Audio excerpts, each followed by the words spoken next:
بسم الله الرحمن الرحيم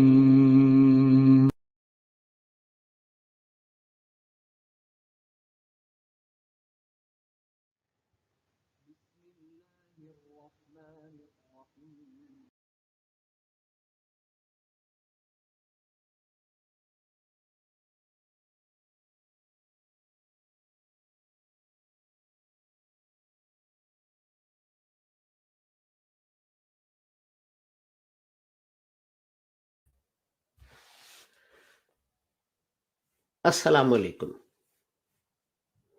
It is Tuesday, the 5th of October 2021, and in our series Reflections on the Holy Quran, this is broadcast number 259.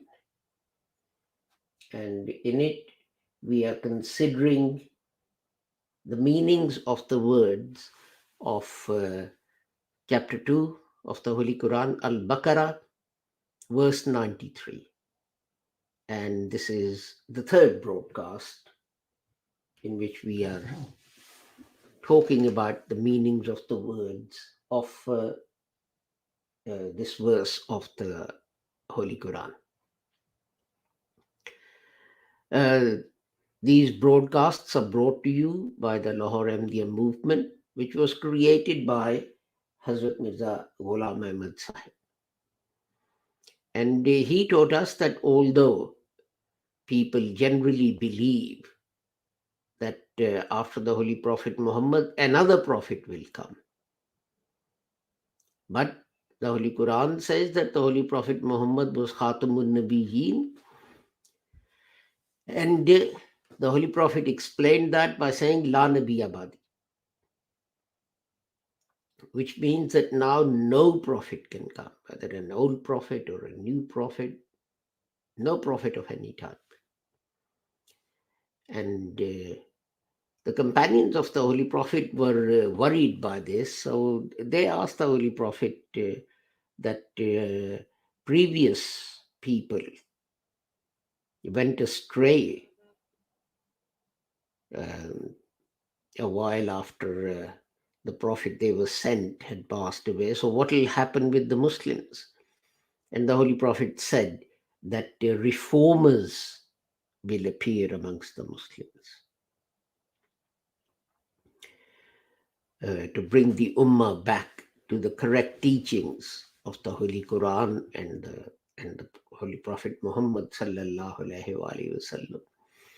Now, naturally, this means that this will give rise to differences.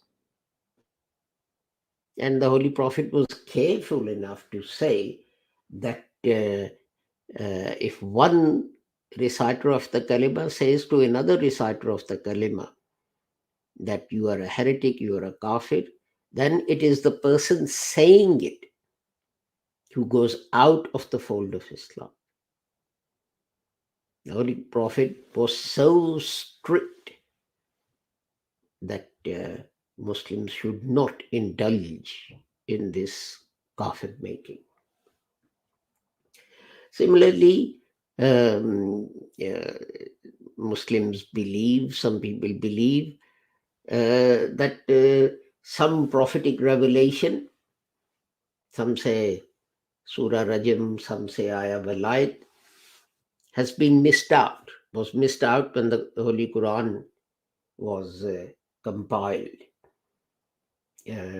But we strongly reject this, and we say that all the prophetic revelation that the Holy Prophet received is with us in the Holy Quran. And some people say that some of the verses of the Holy Quran are abrogated, they're cancelled. Shah Waliullah writes, Hazrat Shah Waliullah Rahmatullah says that, people abrogate more than 500 verses of the Holy Quran. And he says he has investigated, and it's only 7 verses of the Holy Quran which are abrogated. But Hazrat Mirza Ghulam Ahmad Sahib taught that no verse of the Holy Quran is abrogated. no was, is, or ever can be abrogated. These are God's instructions to us. So how can they be abrogated? And Hazrat Mirza Ghulam Ahmad strongly stressed that jihad is a duty of every Muslim. But it is the Holy Prophet's definition of what jihad is, that is incumbent upon all Muslims. Not the definition by some jurist or someone else. And the Holy Prophet said, while returning from a battle, the Holy Prophet said that Muslims were returning from the minor jihad to the major jihad. And then explained that the major jihad is a struggle against one's own self, one's desires, jealousy, envy, greed, wanting more and more wealth, and so on. And Hazrat Sahib stressed that every Muslim, every moment, must conduct jihad, and jihad for the propagation of Islam as well. And that is not taking the sword and killing people, but convincing them by moral, intellectual, rational arguments that Islam is the right religion. So let us turn to the verse we are going to consider today. أعوذ بالله من الشيطان الرجيم بسم الله الرحمن الرحيم وإذ أخذنا ميثاقكم ورفعنا فوقكم الطور خذوا ما آتيناكم بقوة واسمعوا قالوا سمعنا وعصينا وأشربوا في قلوبهم العجل بكفرهم قل بئس ما يعمركم به إيمانكم إن كنتم مؤمنين. And when we made a covenant with you and raised the mountain above you, take hold of that which we have given you with firmness and obey. They said, we hear and disobey. And they were made to imbibe the love of the calf into their hearts on account of their disbelief. Say, evil is that which your faith bids you, if you are believers. And in our last broadcast, which was on 28th of September, we had got as far as the end of the first phrase, and we looked at Pur. So today we are going to start the next part of the sentence.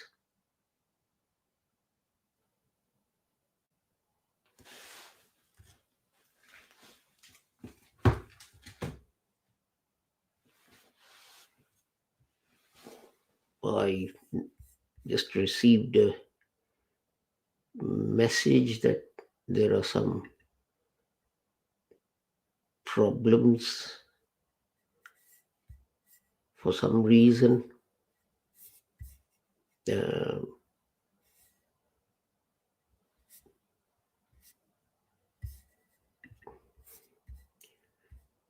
So broadcasting to one part of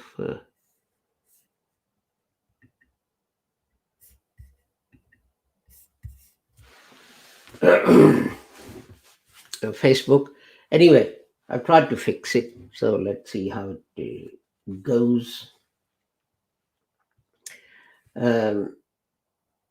Yes. So Khuzu is the first word, and we're going to look at that. Ma is conjunction, a connecting word, so we're not going to look at that. Then we have Atainakum. So we'll have a look at that, those two words. So let us go to my notes.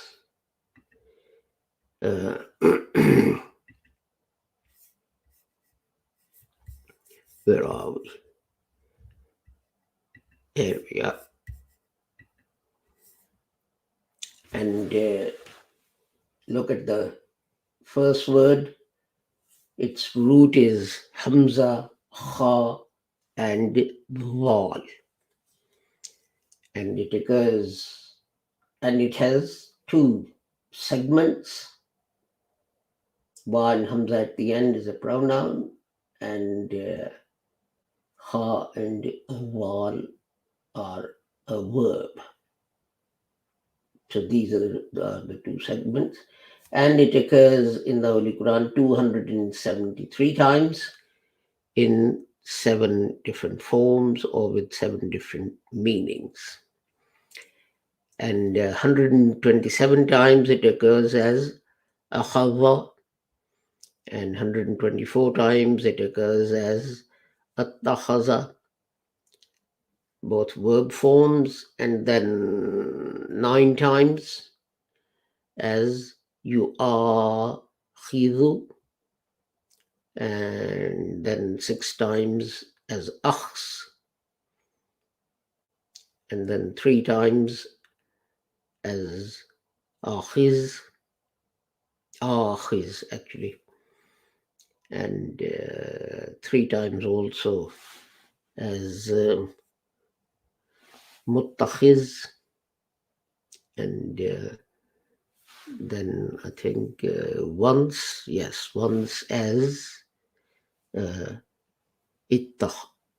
ittihad. So this is,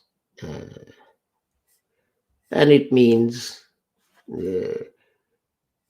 hold, take, took, and so on. So let me first of all find the Urdu notes. Okay, here we are. So that means, as I said, to gather something, to collect something, to gain something. So, and it can mean, it doesn't have to be sort of physical. It may be, how shall I say, we talk about God's punishment, for example, and we talk about God will catch them, God will grab them. Now, God doesn't have hands, and He doesn't have,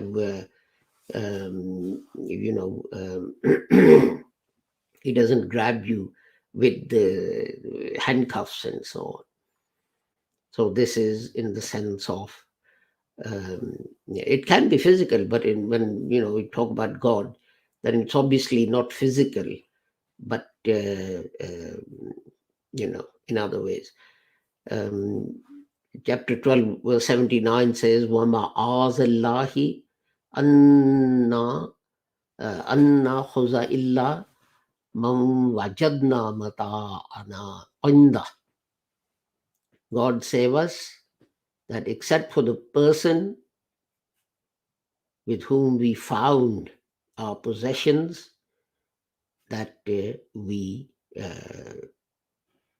arrest, we catch someone else. Now here it's obviously physical. If something is stolen and the police catch that person, they're going to physically restrain him. But then in chapter 2, verse 225, La ta'khuzuhu sinatam wala nawm, and nothing can overpower him. Nothing, sleep, etc., cannot overpower him. Now this is not going to be anything physical. And chapter 79, verse 25, فَأَخَذَهُ اللَّهُ نَقَالَ الْآخِرَةِ وَالْأُولَى. That is, they were grabbed by punishment in this world and the next. Now, the punishment doesn't physically grab you. Again, وَكَذَلِكَ أَخْذُ رَبِّكَ إِذَا أَخَذَ الْقُرَى. Chapter 11, verse 102. When God catches these people, the disobedient people, and this is how he catches them. So obviously, God doesn't physically catch people, like the police and so on. So it can be physical, as I said in the example I gave earlier on, but it need not necessarily be physically restraining someone, catching someone.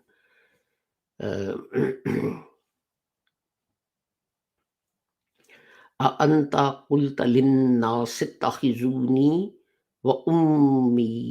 وَأُمِّيَ إِلَٰهَيْنِ.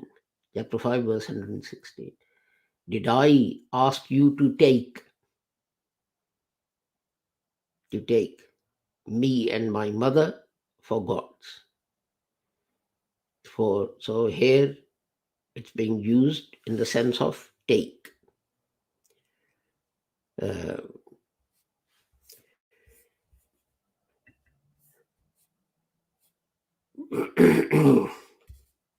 So let me look at my other notes.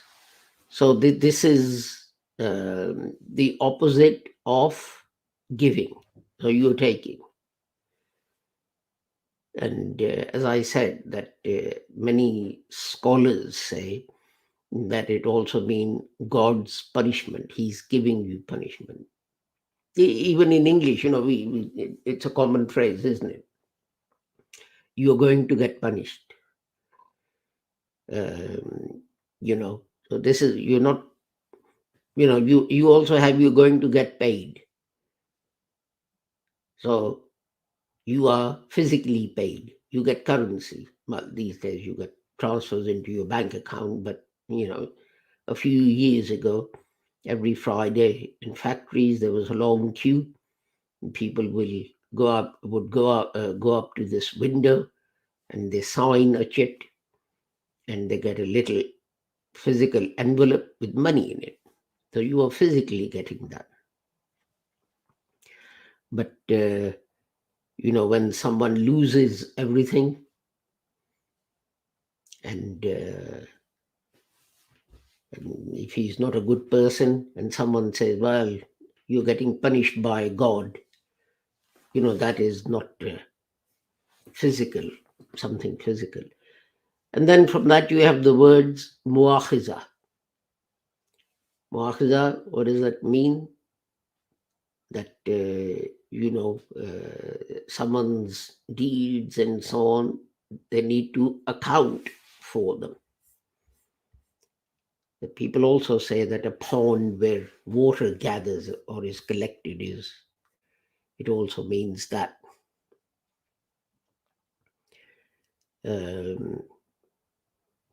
Okay, so let's go to the next word. Well, actually, next word, as I said, is the connecting word. So the word we are going to consider is Ataina Kum, and it has three segments. Kum is one pronoun, Na is one pronoun, and Atain is a verb. And the root, triliteral root of this word is Hamza Pa Ya.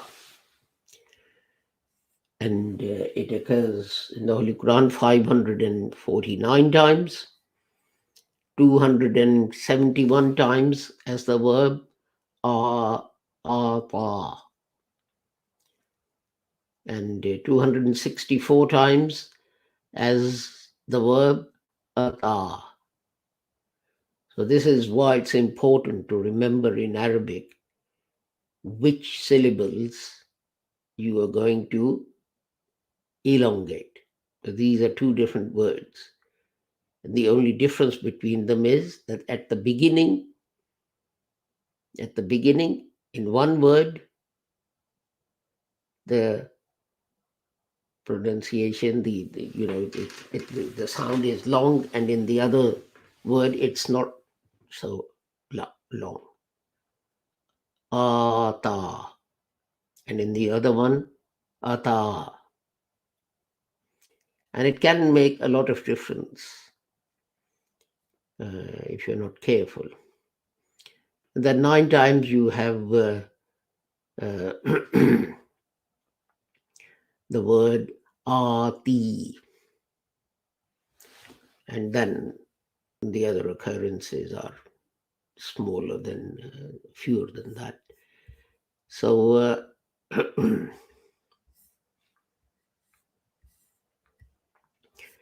let's see if we can find what it means. What happens is that during my Urdu broadcast, which precedes this, my notes get out of order. And so, al-ityan, that means for something to come.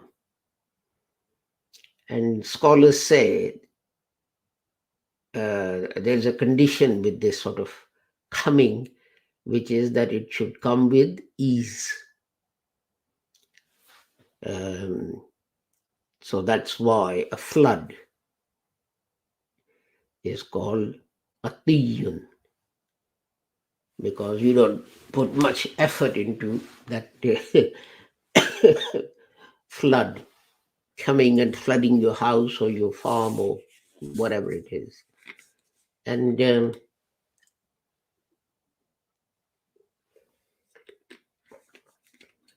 talking about coming, but it can